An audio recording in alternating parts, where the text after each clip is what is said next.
Buenos días, mi nombre es Ángel Majarres y hoy vengo a presentarle la guía 5 del Laboratorio de Física 3 de la Fundación Universitaria del Área Andina.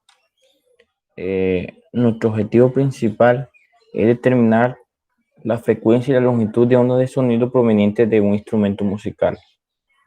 Nuestro específico es determinar la frecuencia y la longitud de ondas de sonidos provenientes de un instrumento musical cuando sus armónicos varían, y determinar cómo distintas notas de un instrumento afectan a la frecuencia y la longitud de onda de sonidos provenientes de un instrumento musical de cuerda.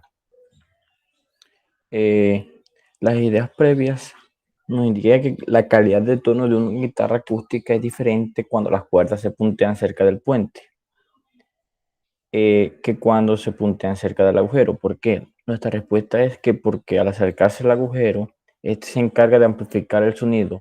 Además, en la guitarra todas las cuerdas tienen igual longitud, pero varían su grosor y densidad. Por ello, al pulsarla producen sonidos de distinta altura. El héroe de una película del oeste trata de detectar la aproximación de un tren pegando su oreja a la vía, porque obtiene así una advertencia en el plano del tren. La respuesta es que la onda del sonido requiere un material para transportarse. Esto se ve influido por el material o medio de propagación.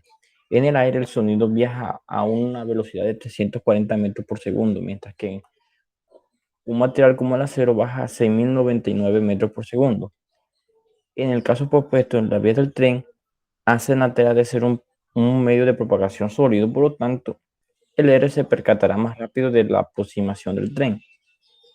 La tercera pregunta nos dice que en casi todos los instrumentos del viento moderno, el tono se modifica utilizando llaves o válvulas para alterar la longitud de la columna del aire en vibración. En cambio, la corneta no tiene ni válvulas ni llaves, pero puede tocar muchas notas. Nos preguntan que cómo es posible esto y si hay restricciones en cuanto a las notas que se puede tocar. La respuesta fue que puede tocar muchas notas porque el sonido es producido cuando el que toca el instrumento hace vibrar los labios de la boquilla, creando en el tubo aire que vibra. A este aire que se encuentra en el tubo se le puede cambiar la frecuencia aumentando o disminuyendo la velocidad de la corriente, dando así notas agudas y graves dependiendo de la intensidad con la que se sopla. Las restricciones son que la capacidad del ser humano al soplar es limitada, ya que esto le impedirá llegar a notas más agudas y más graves. Nuestra actividad práctica se realizará con un simulador llamado Interactive CK12, en el cual nos servirá para determinar la frecuencia de una de las cuerdas de un violín. La primera práctica nos dice que tenemos que abrir el simulador, elegir una cuerda de violín. En nuestro caso elegimos la cuerda G con un armónico de 5, con el número armónico número 5, y observamos nuestra frecuencia, cómo va cambiando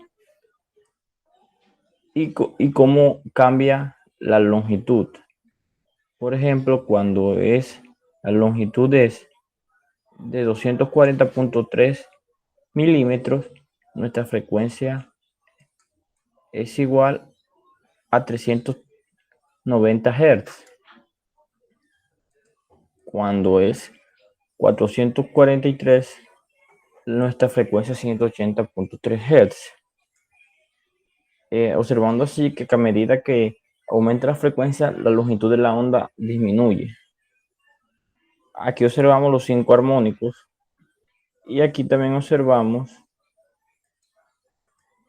cómo en el quinto armónico, cómo varía la amplitud y cómo va disminuyendo a medida que la frecuencia va aumentando. Los valores que tuvimos aquí los registramos en una tabla donde obtuvimos nuestros periodos y tabulizamos también la longitud de la onda en metros. Tuvimos estos gráficos en donde se observa la longitud de la onda contra la frecuencia del violín. Esta es la de la cuerda G. Aquí también observamos el gráfico de la frecuencia del armónico del quinto armónico de la cuerda G del violín. En esta tabla tenemos la cuerda D, donde también observamos lo mismo que observamos en la cuerda G, que a medida que aumenta la frecuencia, la longitud de la onda va disminuyendo. A raíz de la práctica nos salen unas preguntas que es qué tipos de gráficas obtuvimos para cada una de las notas producidas con su instrumento musical, que si son sinusoidales o no y qué significado tiene lo que se obtuvo. Aquí observamos que se obtuvieron dos gráficas, una con una forma exponencial y la otra con forma sinusoidal. En una se puede observar y comparar la longitud de la onda y la frecuencia, tanto en la cuerda como en el aire. Y en la otra se ve que es de forma sinusoidal y se observa que la amplitud del sonido del violín con el quinto armónico. La segunda pregunta es qué diferencia se observa entre las gráficas para cada una de las notas musicales.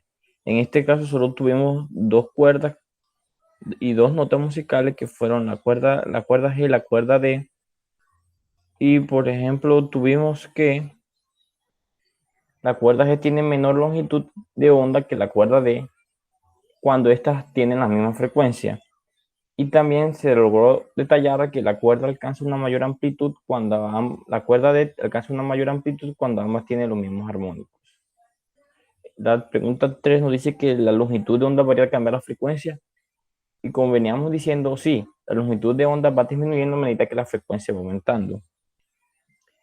Como conclusión, tenemos que el sonido es una parte fundamental de nuestra vida diaria y que por medio de su utilización nos facilita comunicarnos, informarnos y entretenernos.